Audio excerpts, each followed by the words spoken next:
Bonsoir et merci de venir ce soir de grève et de pluie. Aujourd'hui, nous allons parler d'un produit que le Centre arabe publie depuis 8 ans, depuis 10 ans, sur la question de l'opinion publique arabe. C'est le résultat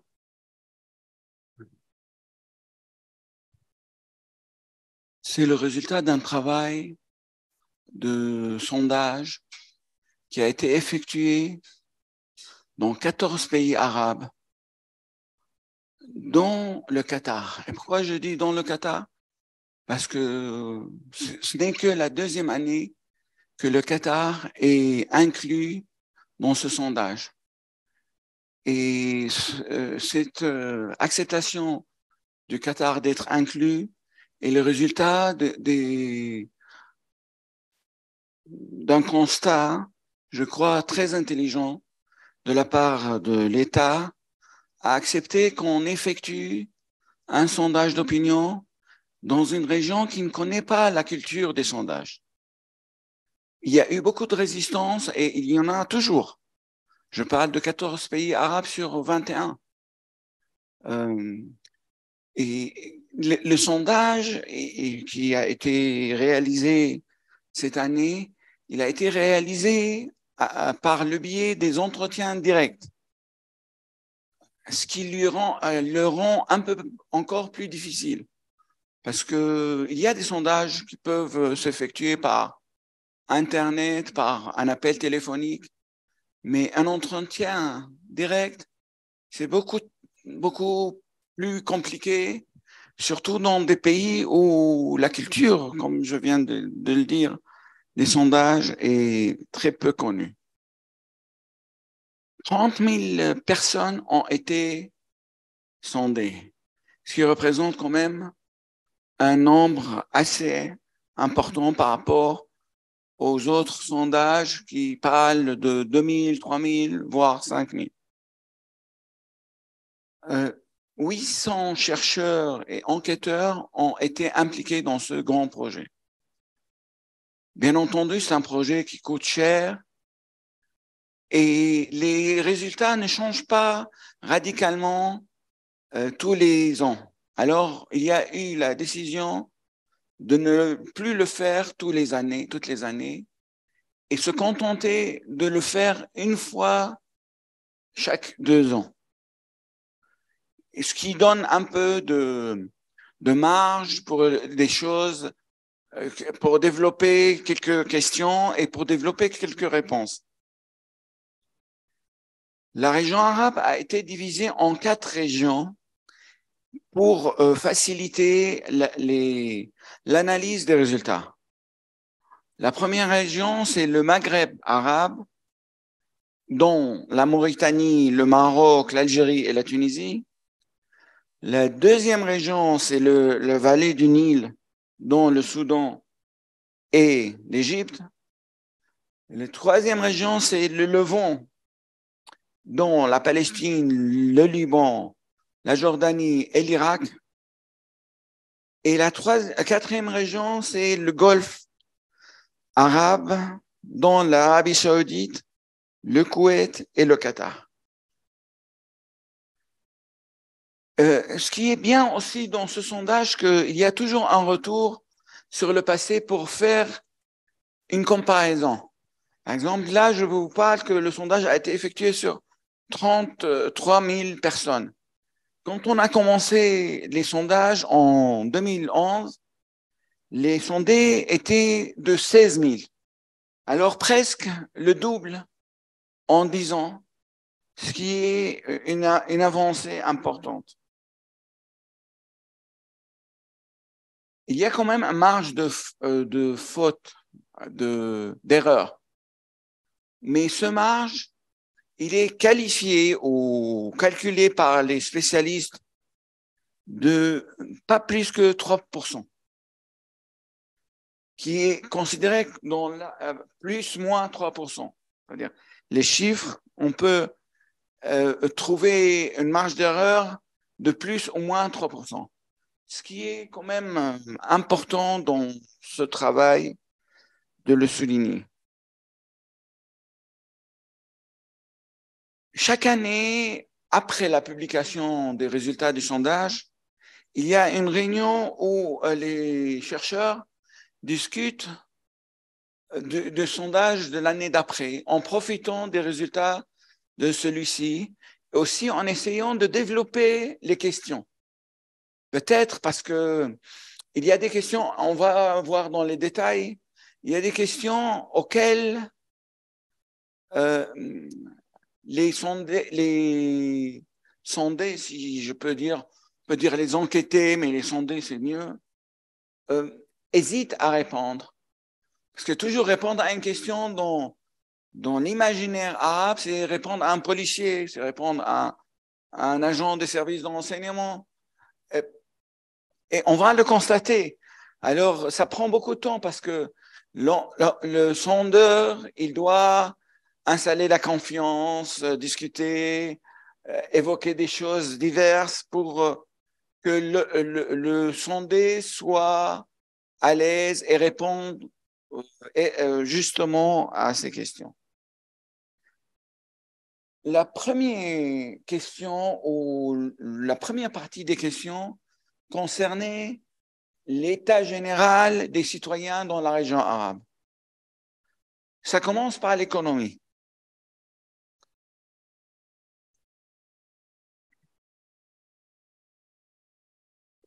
« 52% des sondés trouvent que leur pays ont pris le mauvais chemin en matière économique, je veux dire, contre seulement 42 qui trouvent que leur pays est sur le bon chemin.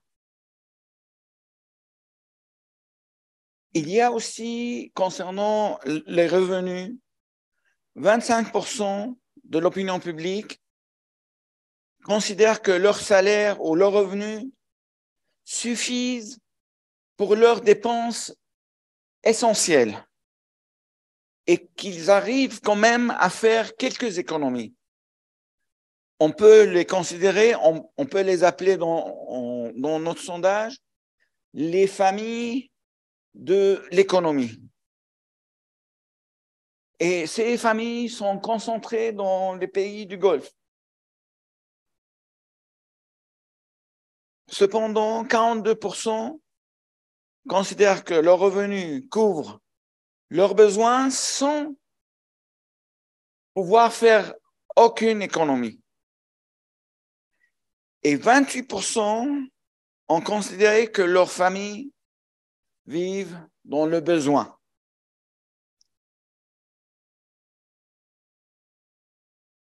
Et on constate aussi que c'est la culture qui influence l'économie, que 33% des gens qui n'ont pas suffisamment de revenus n'empruntent pas aux banques. C'est le réseau familial qui est le plus développé dans les pays arabes. Et aussi les voisins. Et à la fin, seulement 13% qui font appel à des crédits bancaires. Tous ces chiffres sont utiles. Bien sûr, je ne dévoile pas un secret. Ils sont utiles pas seulement pour évaluer la situation économique et politique, mais aussi pour les professionnels, les banquiers, les gens qui travaillent dans les crédits, pour savoir quelles sont les opportunités de développer leur activité. Concernant la situation politique,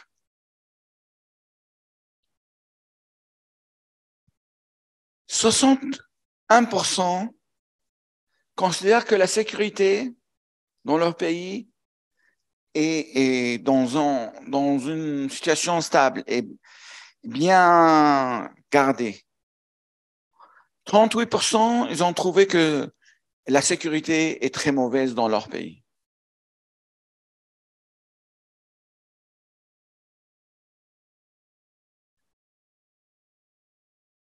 Bien entendu, dans les détails du sondage, là, je vous donne le chiffre global concernant 14 pays. Mais il y a les détails, et si je vais les évoquer, ça va prendre beaucoup de temps. On peut constater où il y a une majorité des gens satisfaits, où il y a une majorité des gens peu satisfaits, pas du tout satisfaits. Et en général, ça s'échelonne entre le Golfe, où ils sont les plus satisfaits, concernant l'économie et la politique, pour descendre en passant par l'Afrique du Nord ou le Maghreb arabe, moins satisfait, passons par le Valais du Nil, et les moins satisfaits, c'est le Levant, Palestine, Jordanie, Liban et Irak.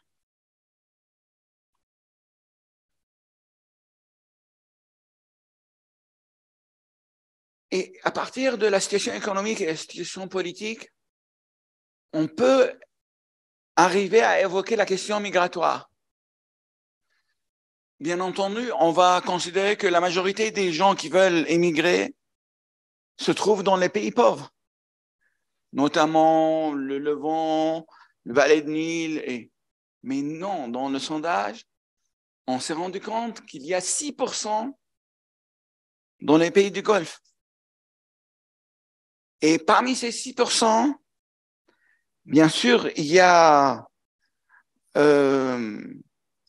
des gens qui veulent émigrer pour faire des études, mais la majorité, ils veulent émigrer pour améliorer leur situation économique, même si en étant du Golfe, et aussi pour des raisons politiques, et pour une incertitude liée au contexte régional, pas liée au gouvernement local.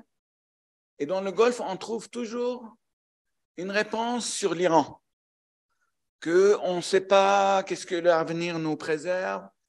L'Iran est à 2 pas, l'Iran peut traverser la mer et débarquer chez nous. Alors la question sécuritaire joue un rôle très important dans le désir de migrer. Il y a une question sur les priorités du citoyen dans ces pays. Alors 16%, leur priorité, c'est le travail des gouvernements et les politiques publiques. Et 60%, les priorités sont économiques. 12%, leur priorité, c'est la sécurité.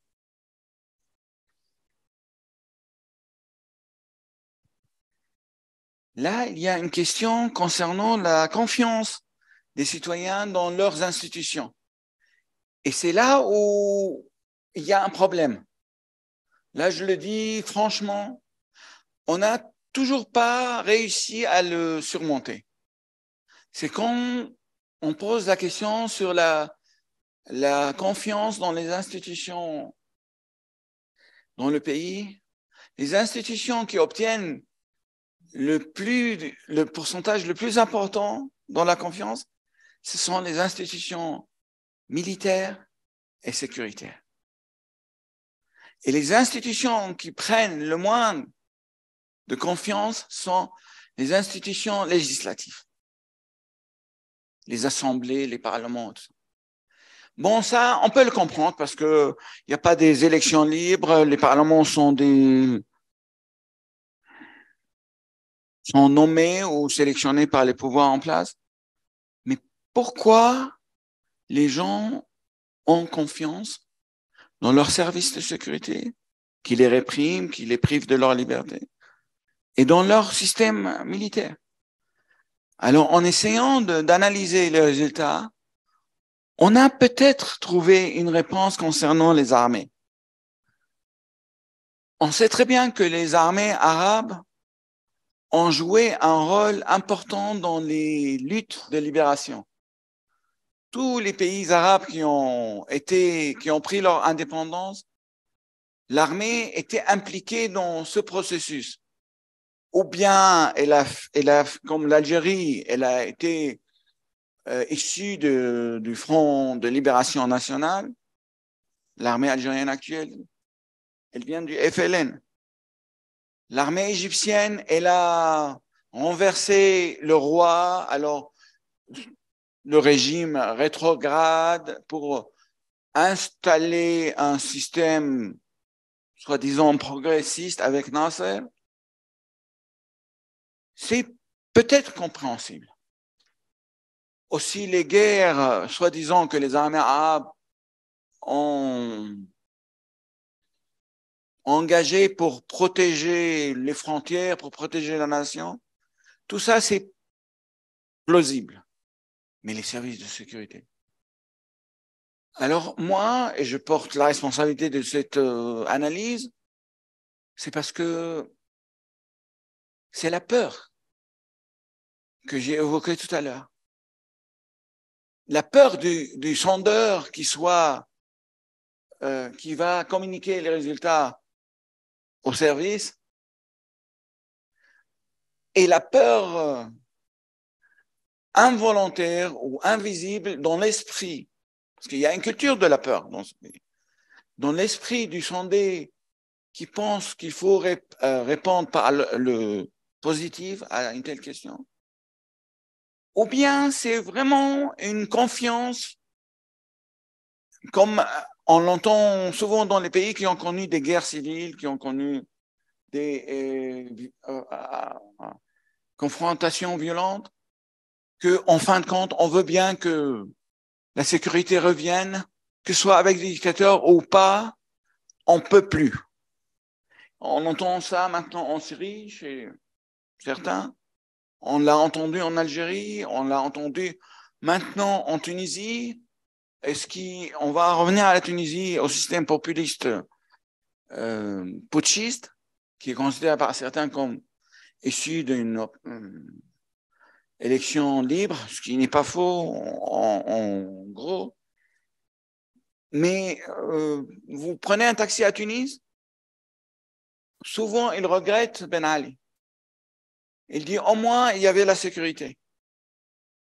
Vous discutez avec un monsieur lambda dans la rue, il va vous dire au moins il y avait la sécurité. Ça aussi, ça peut expliquer ce pourcentage désolant, mais qui émane de ce sondage. Quand on pose une question sur les pays qui menacent la sécurité dans vos pays respectifs, alors le premier pays, c'est Israël. Deuxième pays, c'est les États-Unis. Troisième pays, c'est l'Iran. Quatrième pays, des pourcentages très minimes, mais qui parlent des pays arabes, c'est-à-dire des Arabes qui ont peur des Arabes, comme le Koweït par rapport à l'Irak, comme le Liban par rapport à la Syrie, etc.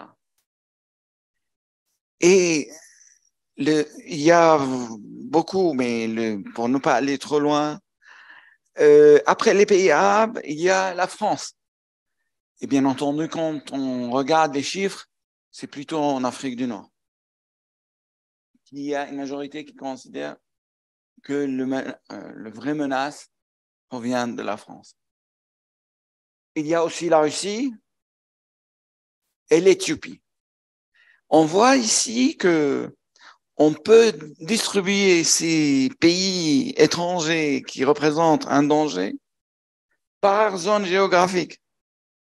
La France pour l'Afrique du Nord, l'Éthiopie pour vallée du Nil, Israël pour le Levant, Iran pour le Golfe, etc.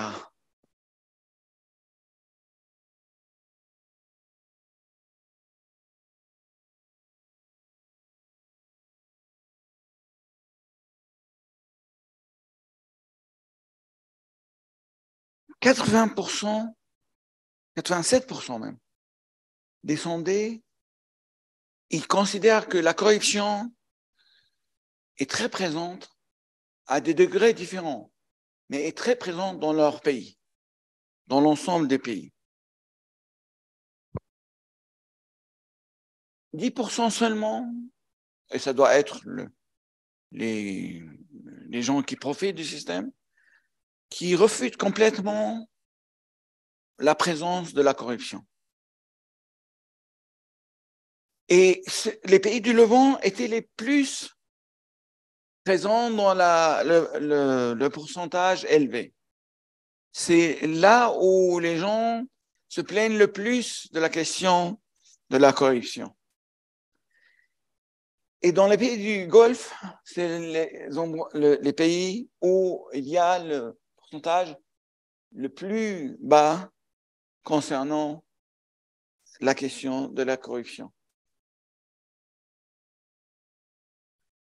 L'état de droit, aussi c'était une question. Comment vous considérez que l'État respecte la loi et applique la loi?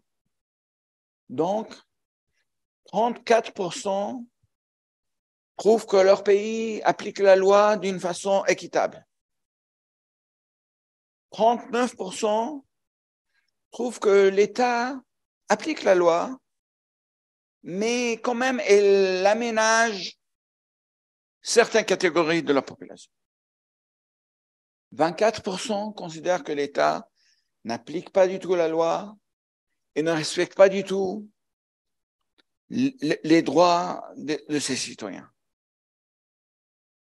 Encore une fois, c'est dans les pays du Levant où il y a le pourcentage le plus élevé dans le manque de confiance dans l'application de droits.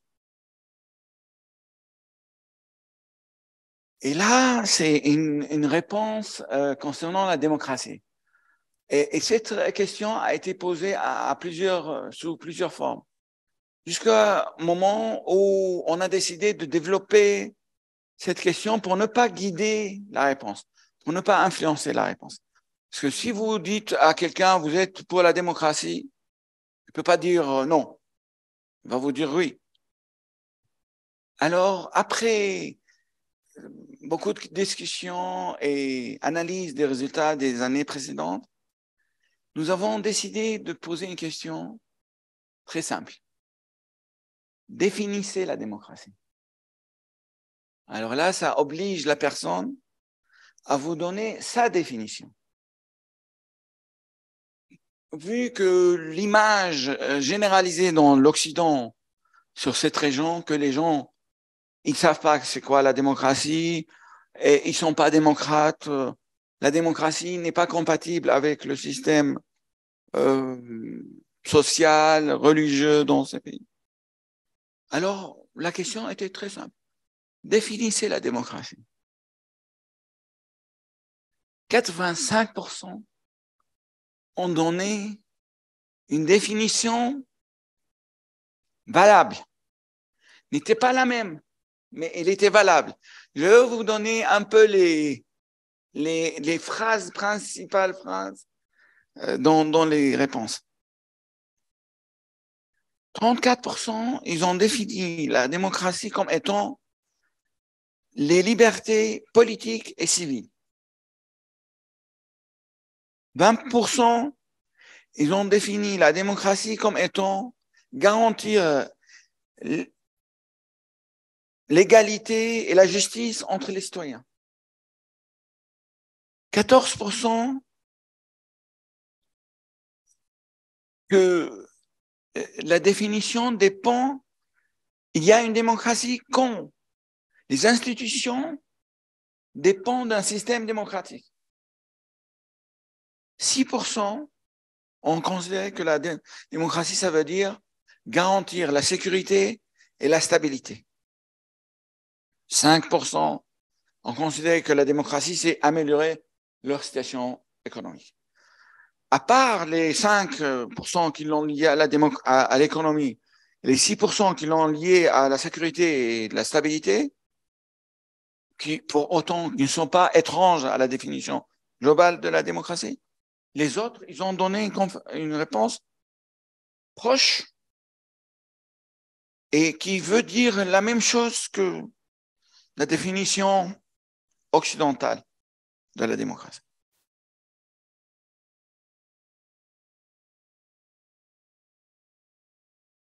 La majorité des sondés, plus que 87%, considèrent, rejettent et refutent les préjugés négatifs des Occidentaux concernant leur capacité d'adhérer à un système démocratique. Alors, la phrase qui dit notre société n'est pas prête encore pour pratiquer la démocratie, elle est refusée par la majorité, mais quand même, on trouve des réponses qui mettent des bémols sur la démocratie, et notamment dans les pays du Maghreb. Et je crois que c'est dû à l'expérience tunisienne ces dernières 10 années, que certains considèrent que le système démocratique n'est pas tranchant, parce que les dictateurs nous ont habitués à que tout est décidé, tranché et indiscutable. Ils ajoutent, le système démocratique est rempli de conflits.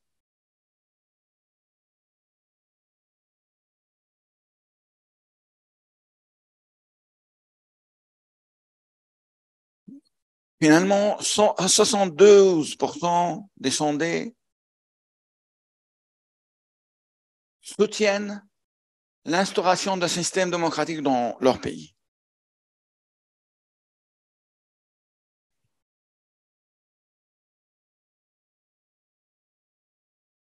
Et même parmi les questions ou les réponses, une réponse très intéressante où les gens disaient que malgré les défauts du système démocratique et qui est plein de conflits, qui est plein d'instabilité, qu'on peut changer le gouvernement tous les 6 mois, mais il reste mieux qu'une dictature.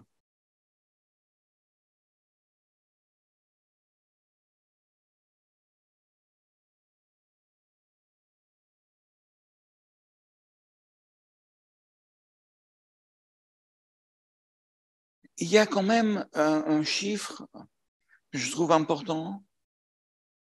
Et avant même que ces pays adoptent la démocratie, 53% de leurs citoyens considèrent qu'ils ne vont pas refuser les résultats des élections, ils vont donner victoire à leurs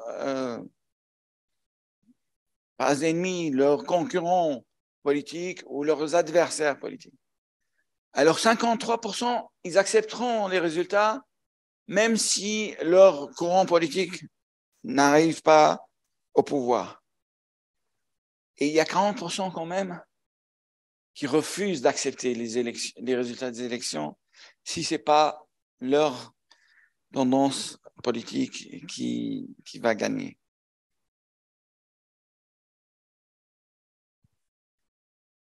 Maintenant, après la contre-révolution ou les contre-révolutions qui ont eu dans les pays arabes, notamment en Tunisie et en Égypte, et en Syrie, mais sous une autre catégorie de contre-révolution, la Libye, on peut parler d'une défaite temporaire des révolutions arabes dans l'ensemble de la région.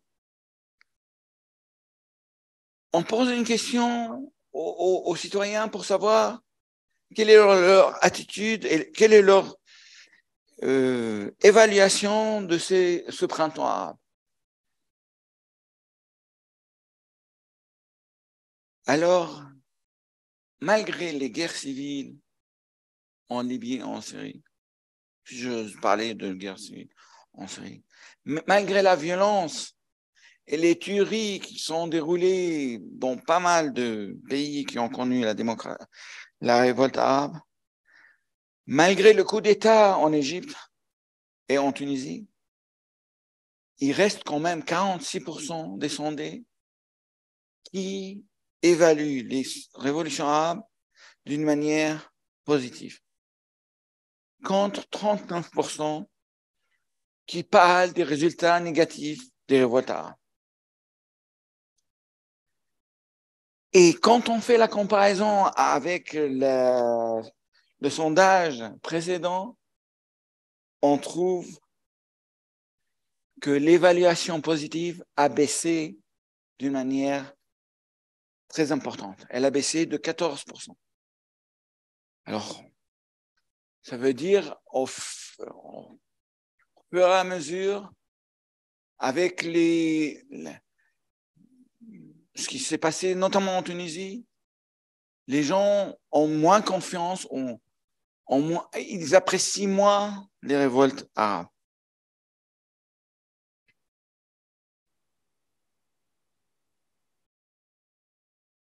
Une autre question sur les raisons pour lesquelles les peuples arabes se sont révoltés.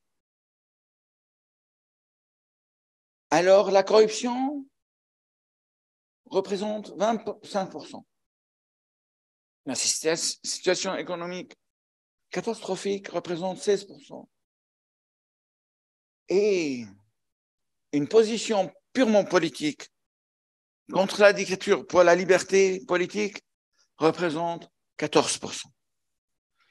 Alors, on voit quand même que les origines politiques de l'engagement des sondés dans les votes arabes représentent le pourcentage le moins important, mais qui est quand même 14%.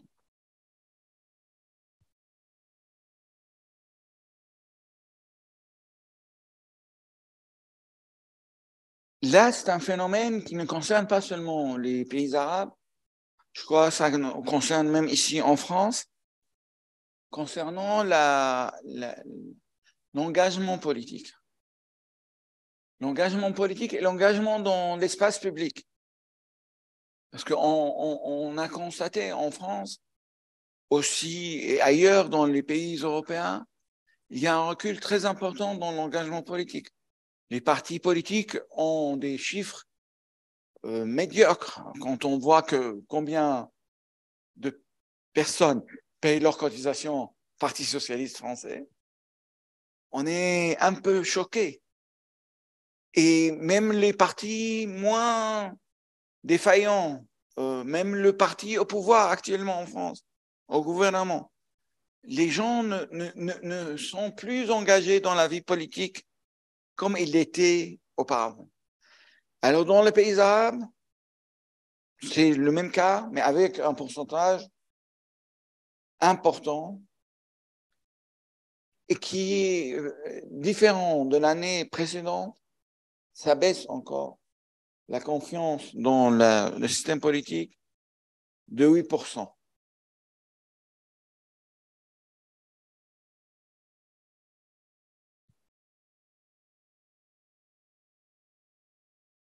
Pour pouvoir comprendre comment les gens, les sondés, arrivent à construire leurs opinions publiques, on a besoin de savoir quelles sont les sources d'information auxquelles ils font le plus confiance.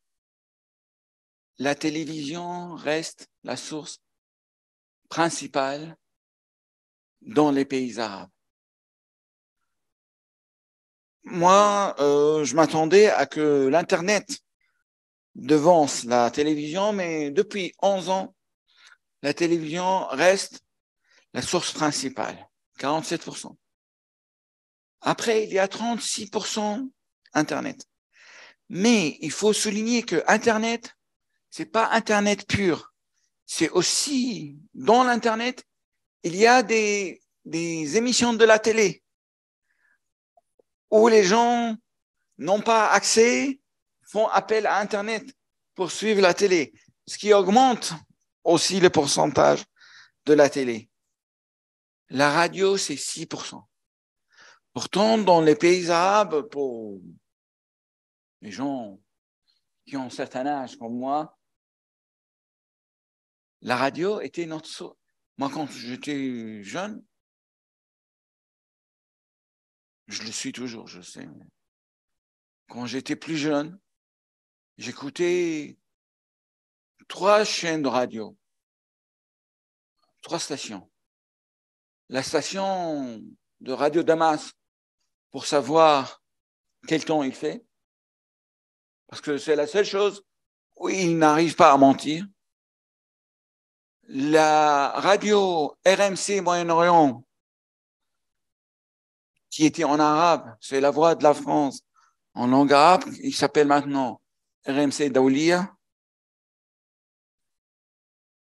pour savoir un peu comment les autres arabes pensent de nous, parce que même si c'est la voix de la France, mais elle est toujours délaissée à ceux qui travaillent là-dedans. Alors si l'intervenant est libanais, ça va être le point de vue du Liban.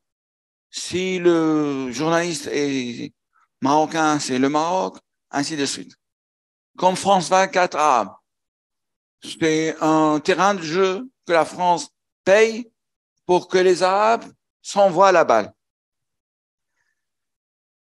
Et la BBC, qui vient de fermer, la radio BBC en arabe, qui a 80 ans d'âge, qui vient de fermer par faillite économique, qui était la seule source crédible, même si l'Angleterre représentait pour nous une force coloniale, mais la BBC, c'est un service public dans le sens exact du service public.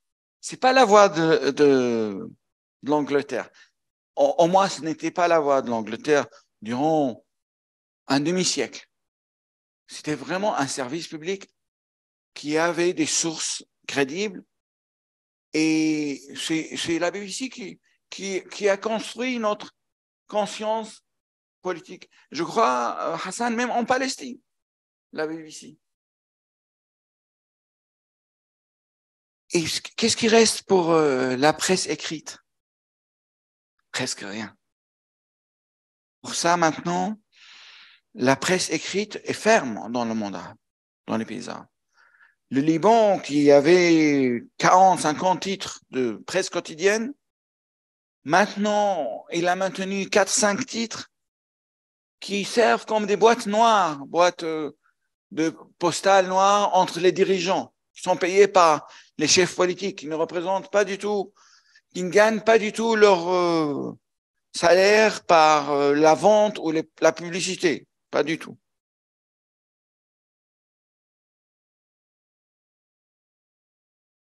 Même le Centre arabe publie un journal pan-arabe qui s'appelle Al-Arabi Jadid, le nouveau arabe, et il est encore en papier et site internet, mais on va pas tarder, vu les ventes minimes de la copie internet, de supprimer le journal. Pour l'instant, le journal est perdant d'un point de vue économique, mais il est en train de développer sa place sur la scène médiatique. Et dès que les gens vont s'habituer à ce journal, il va disparaître en version papier. Ça, c'est certain.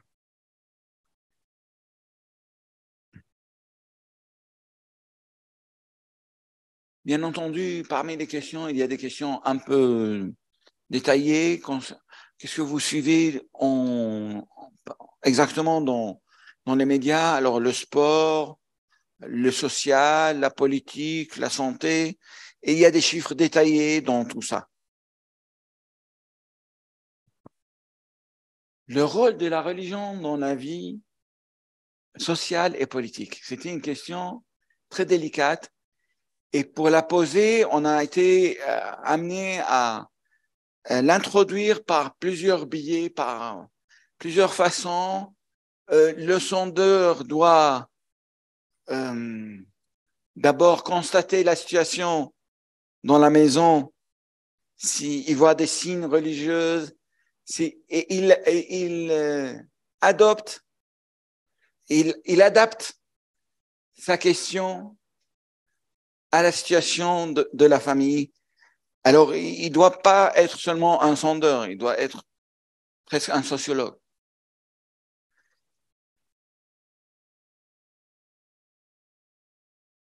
On a commencé par une question, comment vous définissez votre niveau de religiosité?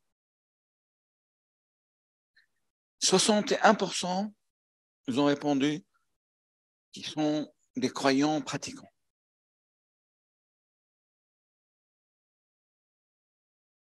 24%, ils ont répondu qu'ils sont très pratiquants. Alors, très pratiquants, ça veut dire qu'ils respectent toutes les règles de la religion et voire, on peut dire qu'ils sont un peu fanatiques. 12% ne sont pas du tout religieux. Ils ne sont pas athées. Parce que la question athée ou pas athée, les gens ne vont pas vous répondre. Personne ne va vous dire dans le monde arabe qui est athée, sauf s'il cherche à vous provoquer ou à provoquer quelqu'un d'autre, à savoir que ça ne reflète pas la réalité, parce qu'il y a des athées. Mais on ne va pas pouvoir les sonder, avoir combien ils représentent.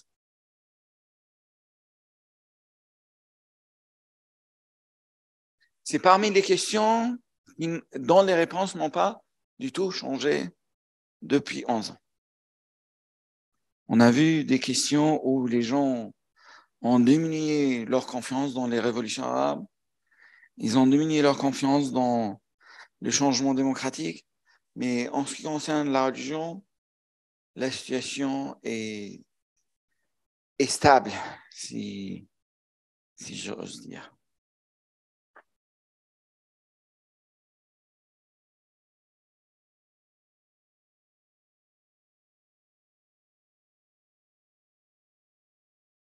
Bien sûr, il y a beaucoup de détails concernant les réseaux sociaux et Internet, par exemple. Je vous donne quelques chiffres. 98% des internautes, ils ont dit qu'ils ont des comptes sur les réseaux sociaux.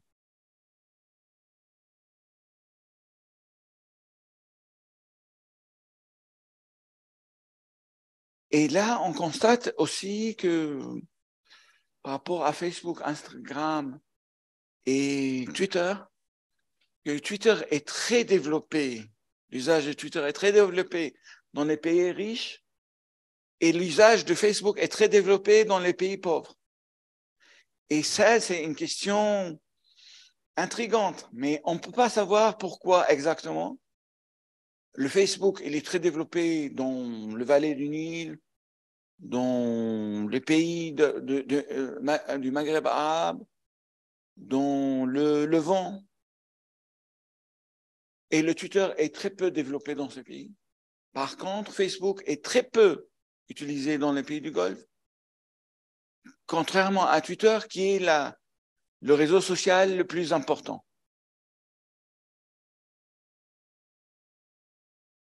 Je dis toujours que des sondages, c'est un peu ennuyeux par rapport à la répétition des chiffres des fois qui ne parlent pas, qui posent des questions mais qui ne trouvent pas les réponses. Mais l'objectif principal d'un sondage, c'est de provoquer les analyses qui vont suivre. C'est-à-dire, maintenant, nous, on va mettre le résultat dans les mains des chercheurs pour qu'eux, après, se posent des questions et qu'ils aillent développer leur réflexion. Pourquoi, par exemple, le Twitter? Moi, je ne suis pas capable maintenant de vous donner la réponse. Je peux vous donner une réponse personnelle, un avis personnel, mais ça mérite un travail de recherche pour savoir cette divergence entre les pays.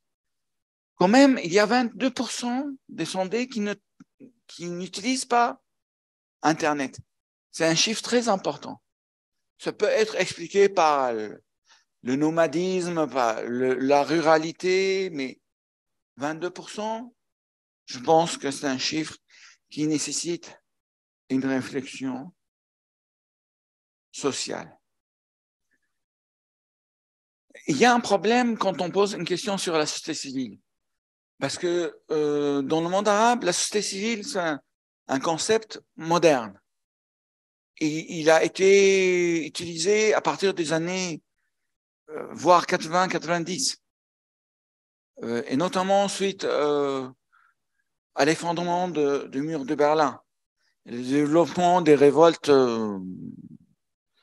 colorées, si j'ose dire, en Europe de l'Est, et où on a commencé à parler de la société civile.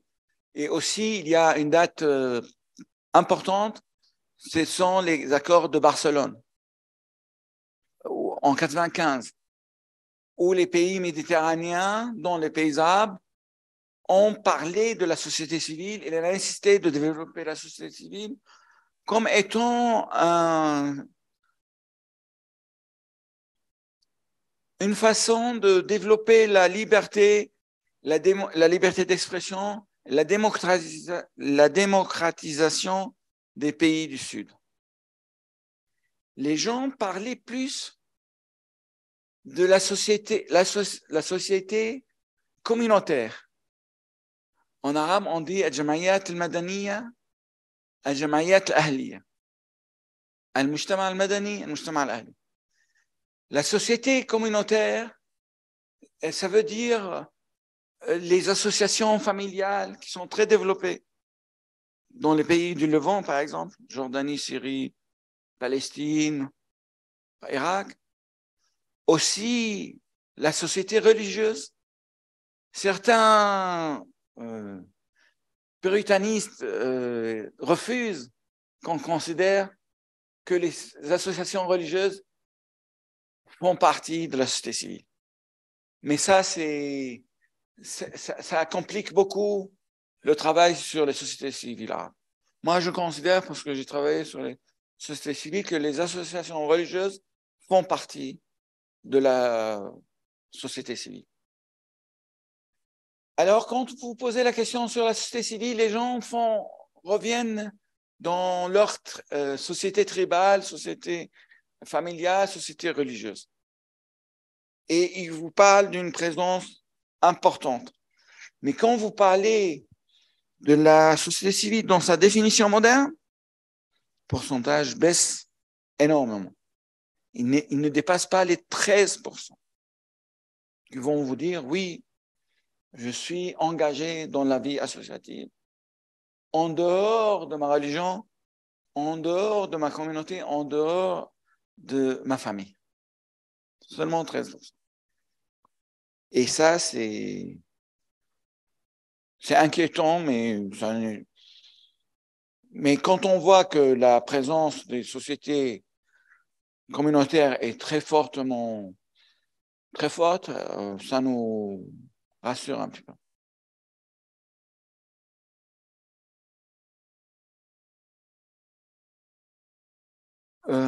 Il y a la question religieuse. Je vais aller plus vite parce que je vais vous laisser de la place pour les questions. 78% des sondés vous répondent en disant que celui qui n'est pas croyant ou qui n'est pas pratiquant, c'est pas une mauvaise personne. Et les 78%, ils proviennent des gens qui nous ont déjà répondu en étant croyants et religieux. Alors, ils n'acceptent pas de juger l'autre s'il n'est pas comme eux. 78%. Je n'ai pas à juger l'autre s'il est laïque, s'il est athée, s'il est peu pratiquant. Et ça, c'est très positif de mon point de vue. Aussi, 82% refusent de considérer que les gens qui ont d'autres religions sont des apostats. 82%, ils disent ceux qui font partie d'autres religions ne sont pas des kuffars, ne sont pas des apostats. Et même quand il y a des gens qui interprètent notre propre religion d'une manière très différente de la nôtre, on ne les juge pas.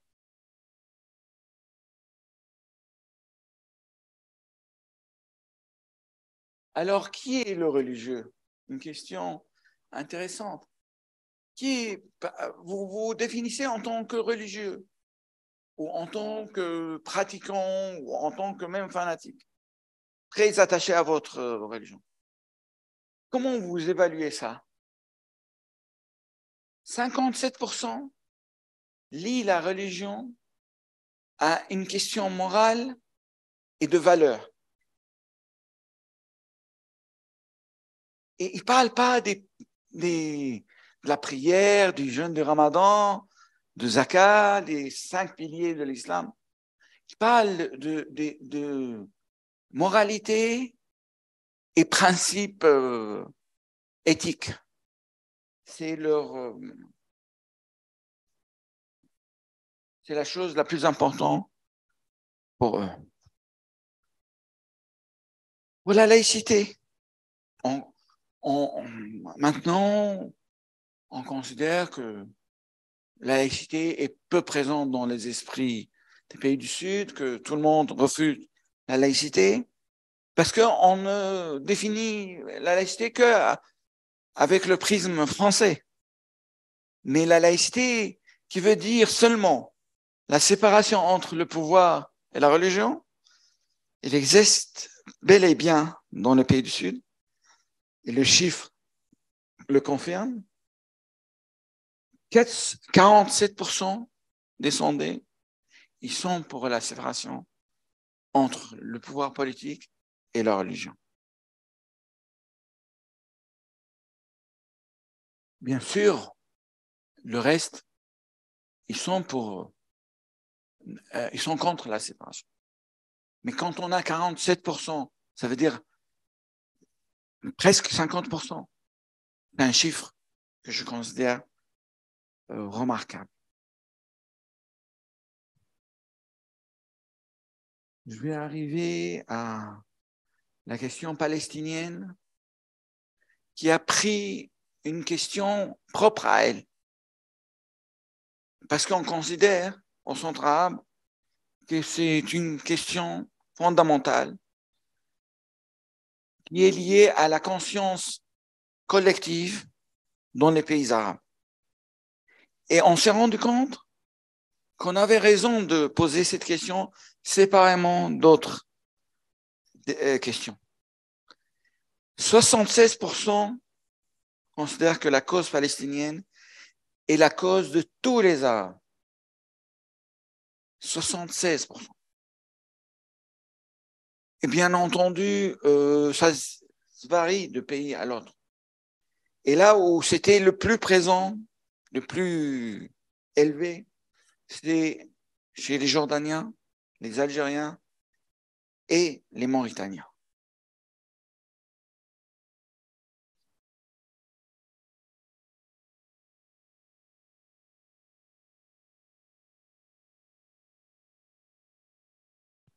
Concernant la reconnaissance de l'État d'Israël et la normalisation avec l'État d'Israël, en deux parties. 84% des sondés refusent que leur pays reconnaisse l'État d'Israël. 84. 8% acceptent que leur pays reconnaisse Israël. Mais 4% ou 50% de ces 8%, 50% de ces 8%, ils ont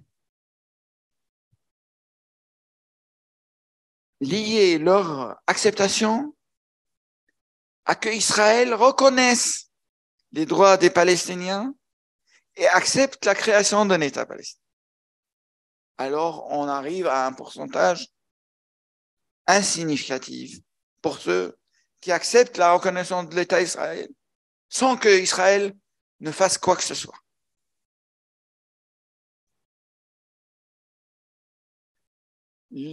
En Algérie, le refus de la reconnaissance de l'État d'Israël est de 99%. En Libye, 96%. En Palestine, 95%. En Jordanie, 94%. On est toujours en dessus de 90%. Irak, 92%. Tunisie, 90%.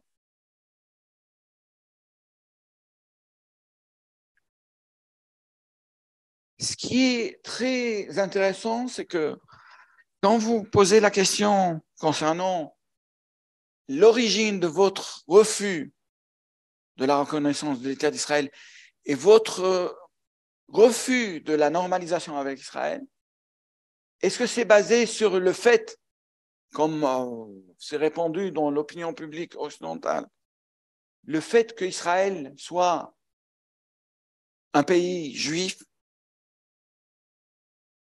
85% disent non. Parce qu'Israël occupe le territoire palestinien, refuse et pratique la colonisation des territoires et l'apartheid à l'égard de la population palestinienne. Donc la question religieuse ne joue aucun rôle, au moins dans ce sondage, dans comment les gens ont construit leur opinion publique. Cette année, nous avons ajouté aussi la question de l'Ukraine, la guerre et le reflet de l'impact de la guerre russe contre l'Ukraine. Et encore une fois, on a un résultat qui démentit tous les analystes occidentaux qui ont considéré que les Arabes soutiennent la Russie.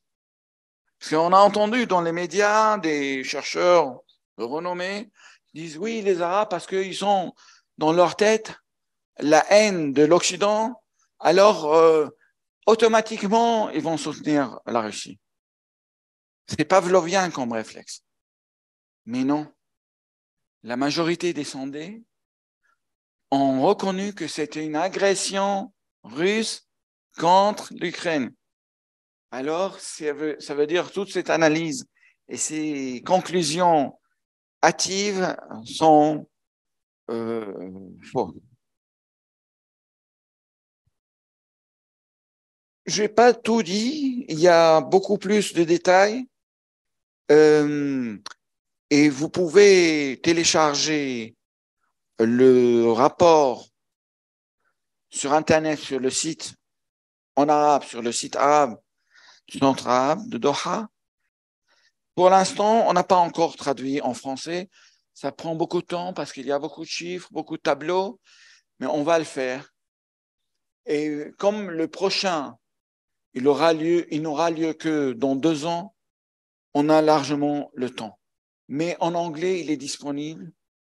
Et j'invite les chercheurs parmi vous, parmi notre public sur Zoom, de s'attarder sur quelques chiffres et d'essayer d'analyser les réponses et de trouver des explications à beaucoup de points d'interrogation qui restent posés suite à cet exposé. Merci beaucoup.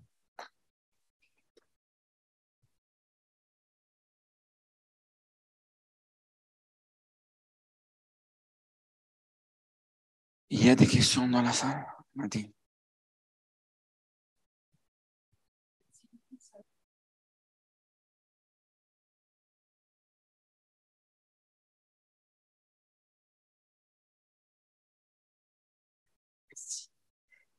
Oui, merci Salam de cette présentation qui à beaucoup d'égards est intéressante.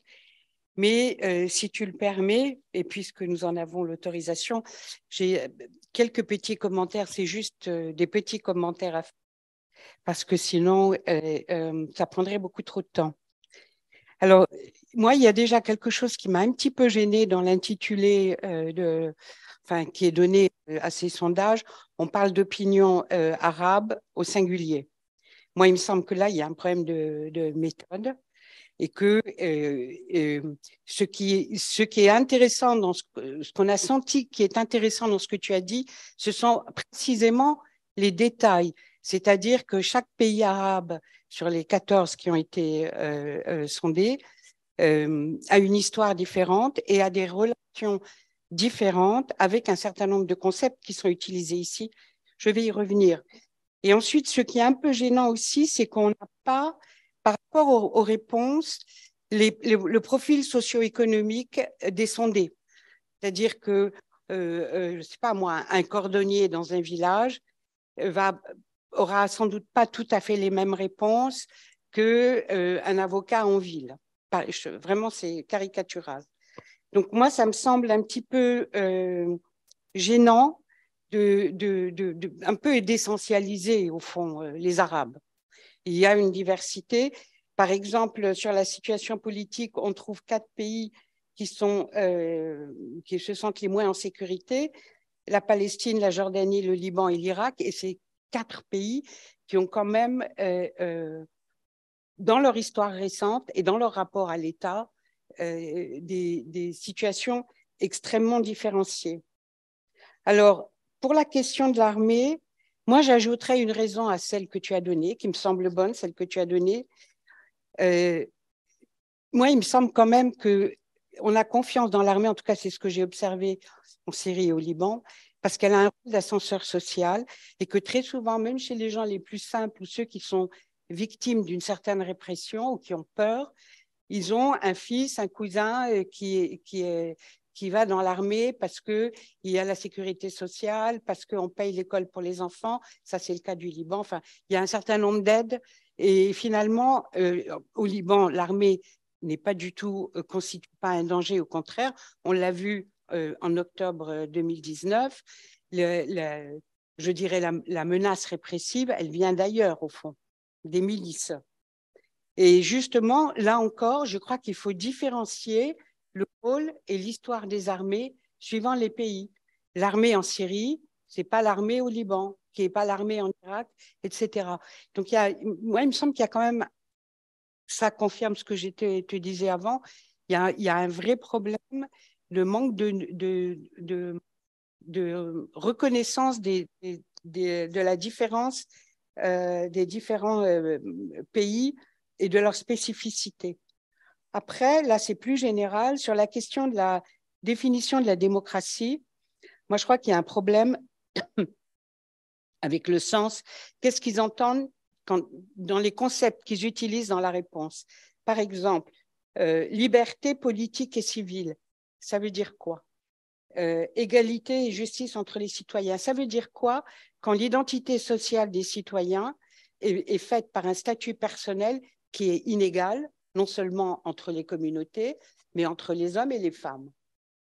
Donc, et est-ce qu'on est prêt à accepter une liberté peut-être dans le vote politique, dans la vie politique, mais dans la vie familiale, jusqu'où?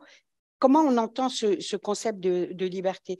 C'est là où les différenciations socio-économiques seraient intéressantes à analyser.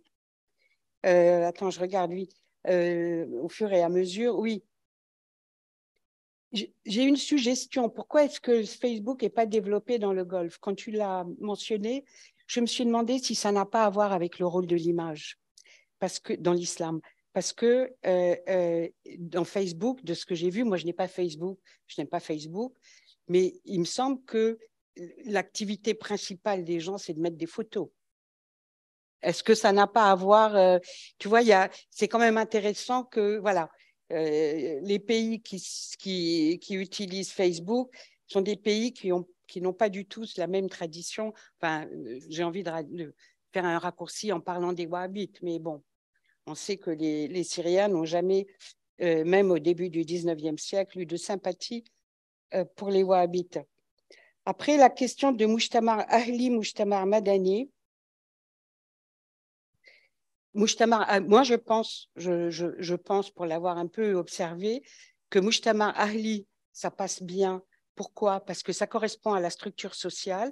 Et on sait, par exemple, en Égypte, que les députés rencontrent leurs administrés beaucoup plus dans des munasabat ahliés, plus que dans le bureau du parti où ils ont leur heure de réception. Et Mujtama Madani, elle impliquerait qu'il y ait des citoyens, qu'il existe des citoyens. C'est tout à fait un autre rapport à l'espace public et à la vie politique. Et enfin, bon, il y a beaucoup de choses, je ne veux pas monopoliser la parole, mais la question de la laïcité, là encore, il faudrait un peu historiciser. Mais par exemple, Fasl al-Din an-Dawleh, c'est un mot d'ordre qui existait dans la presse faysalienne en Syrie, à Damas, et qui était porté largement par la salafia, par les salafistes, qui n'étaient pas les salafistes d'aujourd'hui, parce qu'ils considéraient que la politique corrompt la religion. Donc, il y avait cette demande, y compris des salafistes, de séparer la religion des... Donc, par exemple, ce serait intéressant là de voir dans les 47% qui sont pour la séparation, de quel pays viennent-ils? Chez les Syriens, ça fait partie de leur, j'ai envie de dire, de leur mémoire collective. Et de la même manière, pour la Palestine, la relation à la reconnaissance d'Israël et à la Palestine, il faut, enfin, et au fait que est-ce que c'est un État, est-ce que la raison de la critique, et c'est parce que c'est un État juif ou pas, il faut voir quels sont les pays qui ont une tradition nationaliste arabe et ceux qui ne l'ont pas, comme les pays du Golfe.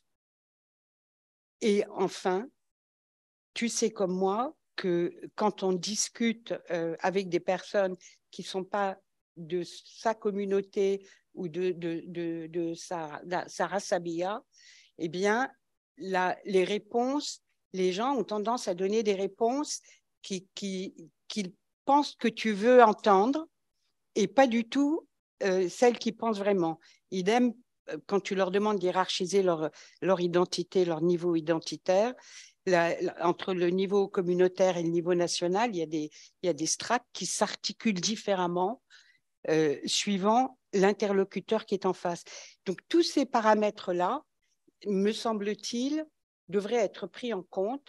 L'histoire, l'historicité différente des pays, le rapport au public, etc. Voilà. J'étais un peu longue, mais... Merci beaucoup, Nadine. Je vais te répondre tout de suite. Moi, j'ai parlé d'un travail de 2 ans en 40 minutes. Tous ces détails concernant, dans la méthodologie, il y a une méthodologie très développée. On parle des catégories sociales, des gens de la campagne, des gens de la ville. Il y a un pourcentage qui a été respecté à la lettre pour refléter la divergence, les divergences au sein de la société. Dans la méthodologie, c'est expliqué, mais moi, je ne me suis pas étalé là-dessus. Concernant l'opinion publique arabe plurielle, c'est comme on a discuté l'autre jour, moi et mes collègues ici même au centre, quand on a choisi l'intitulé du colloque de la conférence annuelle, on a parlé des mondes arabes. Moi, j'étais contre. Moi, je parle d'un monde arabe. Et un monde arabe, ça ne veut pas dire du tout un monde des Arabes. Un monde arabe, c'est... Non, non, non, je reviens à l'opinion. Mais moi, je commence par le monde ou les mondes, l'opinion ou les opinions. Moi, je ne parle pas d'une arabité raciale, parce que c'est une question qui n'est pas possible qu'avec les pur sang des chevaux. Il n'y a pas pur sang que les chevaux. Les Arabes, la culture, la zone géographique, il y a les Berbères, il y a les Kurdes, il y a les Tcherkesses, il y a toutes les composantes dans cette. Les opinions arabes. Si je veux parler des opinions arabes, est-ce que je veux parler, j'applique cette pluralité à pays par pays ou ville par ville, ou quartier par quartier, parce qu'on n'en finit jamais. Dans la même famille, il y a plusieurs opinions. Alors, je ne peux pas le mettre. L'opinion publique arabe, le sondage, même celui de Stanford, il s'appelle Arab Barometer, pas Arabs Barometer. Il y a eu cette discussion parce que la volonté, c'est de montrer l'ensemble, cette région. Après, il y a les détails. Parce que moi, je dis encore, je répète, je ne me suis pas attardé sur les détails. Il y a pour chaque réponse les pourcentages pour chaque région géographique. Le Levant, le Maghreb, le Valais du Nil, le Golfe. Et après, il y a la moyenne, al-Mu'addal. Alors, il y a beaucoup de détails que tu as mentionnés qui se trouvent dans les pages. Par rapport à Facebook et Twitter, détrompe-toi. Dans le Golfe, moi, je n'ai pas à mentionner parce que je considère, je fais la comparaison entre Twitter et Facebook. Il y a Instagram, il y a Switch, je ne sais pas comment on appelle, Snapchat, qui sont basés uniquement sur la photo. TikTok, ils sont dominants dans les pays du Golfe.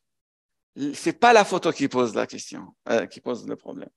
C'est un choix, je crois que politique. Twitter, c'est plutôt développé aux États-Unis. Facebook, il est développé aux États-Unis, pas autant que Twitter. Et c'est une façon, ils utilisent beaucoup l'image aussi dans Twitter. Mais Instagram, dans le Golfe, et la dernière question, je pense, tu as mentionné question de la définition de la démocratie, liberté politique, liberté, justice. Quoi.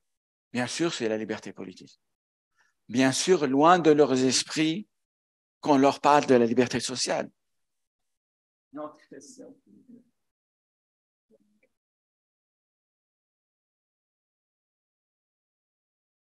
Oui, bien. Bonjour. Merci, c'était très intéressant. Moi, je partage légèrement votre avis sur l'aspect socio-économique qui a été écarté. Cela dit, on a quand même des réponses quand on regarde par grande aire géographique, et je parle notamment par rapport aux pays du Golfe, à ceux de la vallée du Nil et puis du Maghreb arabe. Et je vous en dirai un petit mot. Moi, je trouve justement qu'il y a, quand vous parlez de la confiance des citoyens dans les institutions, il y a beaucoup de ressemblances en fait avec ce qu'on a en France.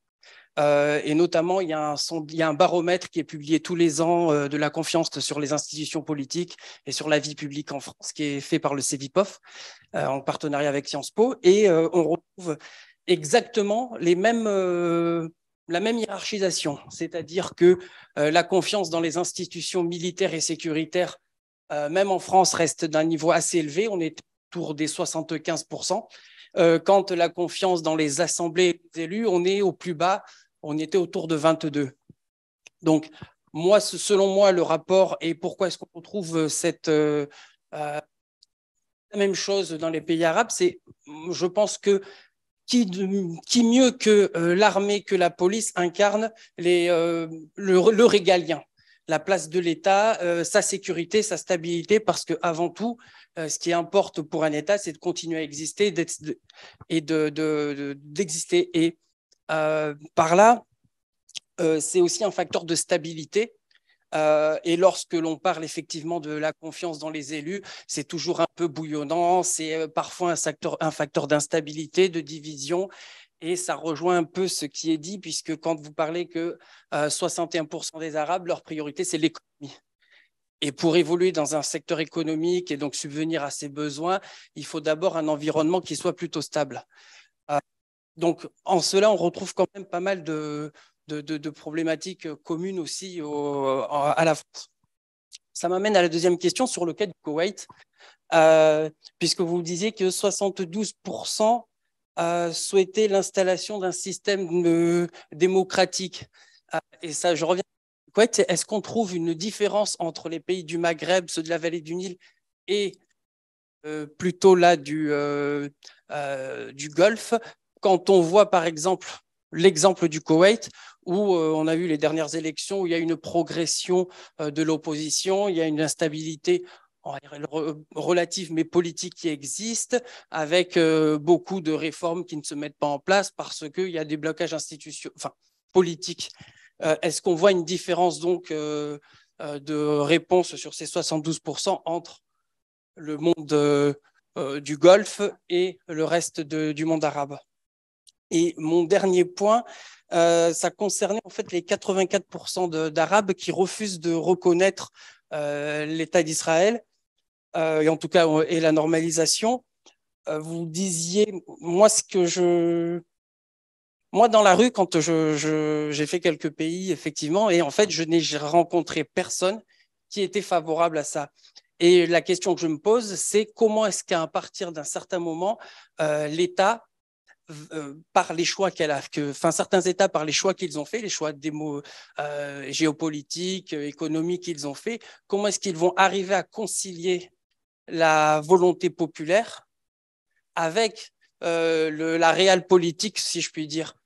Donc voilà, c'est une question que je me pose. Et quand effectivement on regarde dans le détail, quand on a 99% des Algériens, 90% des Irakiens, je crois, au 92, et qu'on voit que la moyenne est à 84, ce qui veut dire que dans certains pays, cette moyenne, elle doit chuter autour probablement des 70, voire moins.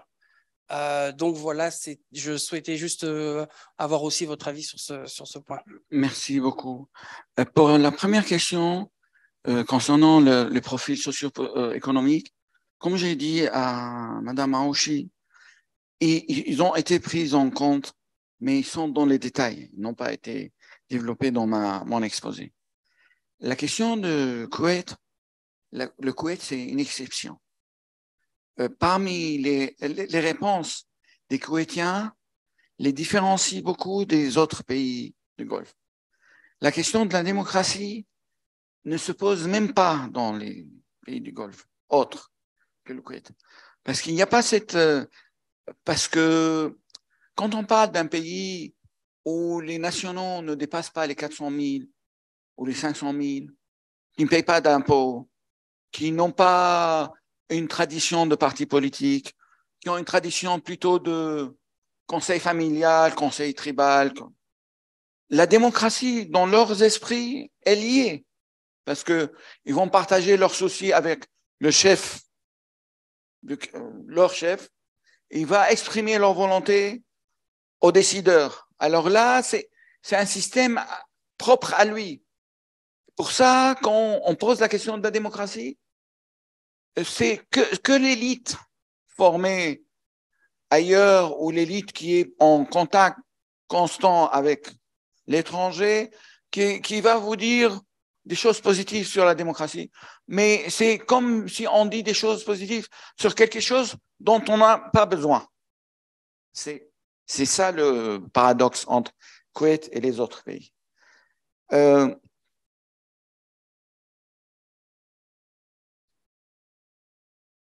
Vous avez parlé de la normalisation avec Israël ou reconnaissance de l'État d'Israël, qu'il y a certains États, comment ils vont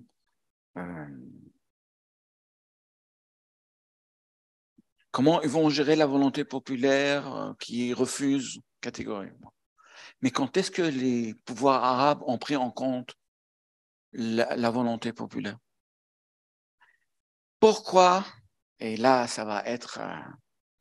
pourquoi l'État d'Israël, avec 10 000 guillemets, la seule démocratie dans la région, participe à la contre-révolution arabe? Pourquoi elle contribue à la contre-révolution arabe? Pourquoi l'État d'Israël refuse qu'un régime démocratique arrive au pouvoir en Égypte et que Bachar al-Assad quitte le pouvoir en Syrie? Et ils soutiennent son maintien. Parce que avoir des pays démocratiques autour d'eux, c'est le plus grand danger. Parce qu'un pays démocratique, ça veut dire, ça va de soi, il va refléter la volonté populaire. Et la volonté populaire, jusqu'à nouvel ordre, tant qu'Israël occupe, tant qu'Israël tue, tant qu'Israël colonise, elle est contre l'État d'Israël. Alors, ça explique encore une fois le rôle catastrophique que joue Israël dans la contre-révolution arabe. Et ce n'est pas une position politique, c'est défini dans la presse israélienne elle-même. Est-ce que j'ai répondu? Il manquait quelque chose? J'ai tout. Merci. Je me permets, pardon, de prendre des questions. L'un et l'autre.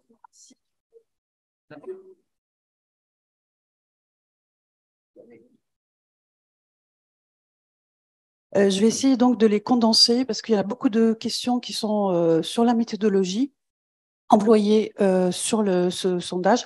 Par exemple, Madame Inès Elias demande quelques exemples des questions, de la manière dont étaient formulées les questions, parce que c'est très important. Comme vous l'avez, est-ce que vous pouvez donner des exemples comme vous l'avez fait pour la question sur la démocratie, car c'est très intéressant comment les questions ont été formulées et ça aide à mieux. Et elle demande où, mais là, on a répondu partiellement où le rapport est publié. Donc, elle peut le trouver effectivement sur le site du Centre de Doha en anglais et en arabe également. Deuxième question de la même personne. Lors du sondage, avez-vous besoin de demander des autorisations spécifiques aux autorités locales et êtes-vous passé par le chapeau des médias locaux déjà autorisés? Ça, c'est une question. Une autre question concerne la marge d'erreur que vous avez évoqué, à quel genre d'erreur faites-vous référence? S'agit-il de l'erreur d'interprétation des réponses, de compréhension des réponses ou de la sincérité des réponses? De quelle marge d'erreur s'agit-il donc? Et enfin, concernant les précisions, y a-t-il des échantillons représentatifs de différentes classes des personnes sondées? Je crois que ça a été évoqué tout à l'heure. Quels paramètres avez-vous instaurés pour que ces sondages soient inclusifs? Voilà les 4 principales questions sur la méthodologie. Ensuite, il y en a d'autres. Et on va peut-être répondre à celle-ci. Tu vas me répéter ce que j'ai oublié. Il faut dire que je suis politologue. Je ne suis pas un statisticien. Tout ce qui est technique, il y a une équipe technique qui est en charge. Mais bien entendu, je dois répondre à des questions d'une manière pas très spécialiste. Je donne des exemples des questions pour répondre à une partie.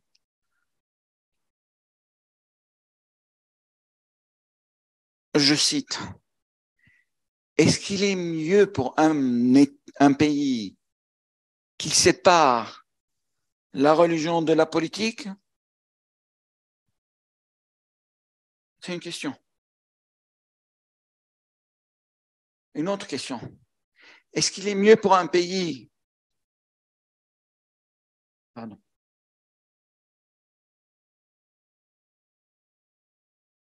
Le gouvernement n'a pas le droit d'utiliser la religion pour obtenir le soutien de la population à sa politique. Vous êtes d'accord ou pas? C'est une question traduite littéralement. Pour la marge d'erreur, c'est plutôt la sincérité. Et après, il y a aussi le sondeur était fatigué, il a mal inscrit la réponse. À savoir que ce n'est pas des formulaires imprimés. Chaque sondeur avait une tablette avec une application conçue spécifiquement pour réaliser ce sondage. Alors, c'est pour ça on dit que la marge d'erreur est très minime, parce que quand c'est papier, quand tu écris, tu es fatigué, tu remplis un peu, ça pose problème. Mais là, c'était une application sur une tablette. Il y avait autre chose. Les autorisations. Ça dépend. Ça dépend. Quand on fait appel à une équipe locale, l'autorisation est moins exigeante. C'est-à-dire en Tunisie, je pense qu'on a fait appel à une société locale crédible, parce qu'il y a plusieurs sociétés. Sondage, ceux qui font la machine à laver ou sondage sur les meilleurs produits lessives, c'est pas ça. On a quand même en Tunisie, durant ces dernières 10 années, il y a eu une culture de sondage qui a été développée. Les pays arabes où la culture n'est pas très développée, c'est notre équipe qui a fait le voyage et il a demandé l'autorisation. Et il n'y a aucune collaboration avec les médias locaux. Je pense, j'ai répondu à toutes les questions.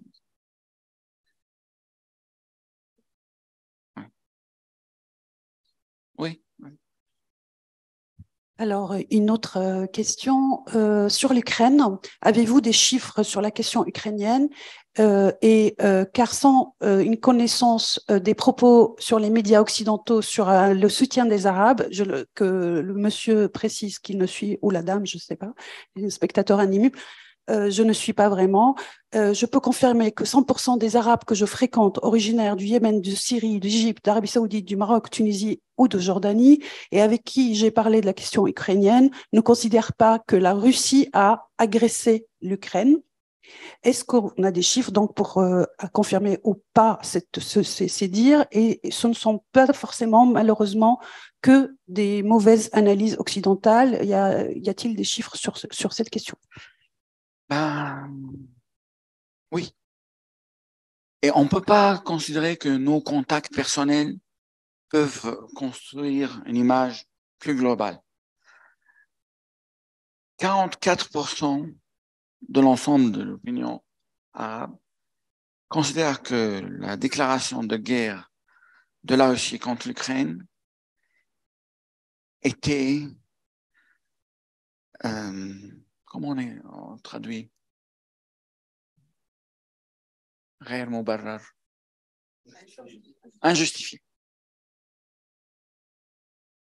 19%, ils ont dit justifié. 37%, ils ont dit on ne sait pas.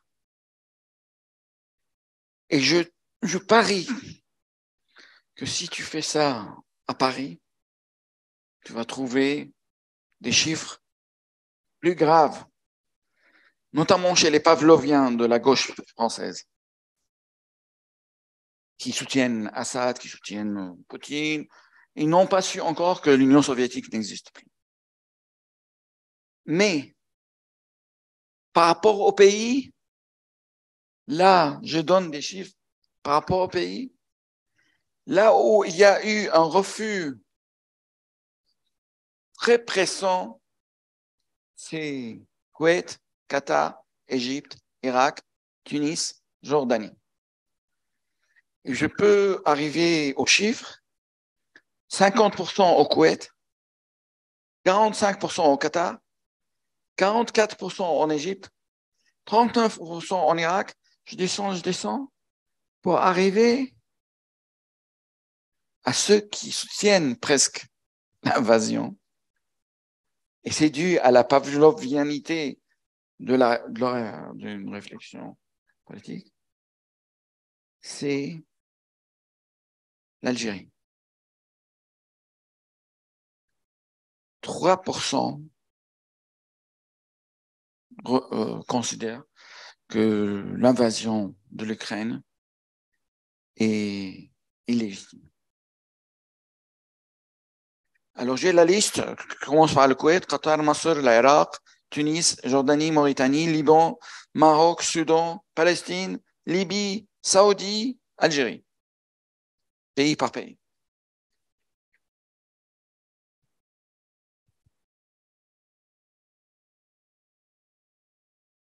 Oui, s'il y a une question. Il y a juste des commentaires, pas de questions pour le moment. Mais oui, une personne qui remercie beaucoup et qui dit à son avis, il y a une confusion dans le sondage en ce qui concerne la définition du critère politique. Par exemple, la correction qui est séparée de la politique dans le sondage, est-ce que ça reflète la réalité ou pas?